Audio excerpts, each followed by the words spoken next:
లేకపోతే నీకు కావాల్సిన ప్రతి అవసరతను కూడా నువ్వేం చేయాలి?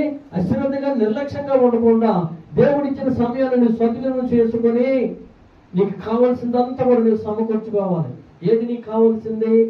నీ పిల్లల క్రమశిక్షణ, నీ కుటుంబ భారము, అవునా కదండి, నీ వ్యాపారము, నీ చేతి పనులు, నీ ఉద్యోగము, నీ ప్రయత్నాలన్నీ కూడా దేవుని సన్నిధిలో ఉంచి ప్రార్థించి వాటిని ముందుకు సాగించేవాడుగా ఉండాలి. ప్రియమైన దేవుని సంగమా, దేవునికి స్తోత్రం. హల్లెలూయా, హల్లెలూయా, హల్లెలూయా.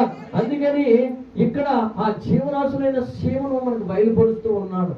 వాటికి అధికారం ఉండడం, వాటికి నాయకుడు ఉండడం, వాటికి తల్లిదండ్రులు ఉండడం, వాటికి చెప్పేవారు ఉండడం, కానీ వాటికి కావలసిన ఆహారం కొరకు అవి ఎంత ప్రయాసపడుతూ ఉంటాయంట. శీతాకాలము కోతకాలం అందంట, ఆహారం కొరకంట ప్రయాసపడుతూ పరుగులెడుతూ ఉంటాయంట. ఆహారం కొరకు అవి ప్రయాసపడుతూ పరుగులెడుతూ ఉంటాయి. వాటి నడతను చూసి నువ్వు నేర్చుకో, వాటి క్రమాన్ని చూసి నువ్వు నేర్చుకో. దేవునికి స్తోత్రం, హల్లెలూయా. అది మన కళ్ళ ముందు ఏ విధంగా కనబడుతుందండి?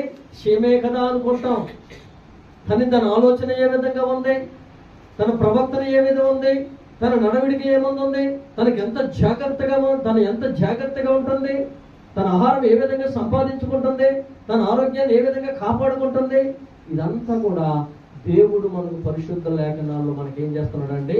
అది ఒక సాదృశ్యంగా మనకు చూపెడుతూ ఉన్నాడు. అది మనకు ఒక సాదృశ్యంగా దాన్ని మనకి చూపెడుతూ ఉన్నాడు. వాటిని చూసి మనం నేర్చుకునే వారుగా ఉండాలి. వాటి మీద జ్ఞానం గలవారమే, తెలివారమే, విద్యావంతులమే, బలమైన వారమే, ధనము గలవారమే, అవునా కదండి. కానీ మీకన్నా అది జ్ఞానం గలదే ఉంది. దాని నడత, తన ప్రవర్తన, తన ప్రయాణము, తన దృష్టి, తన ఆలోచన అంతా దేవునికి ఇష్టమైన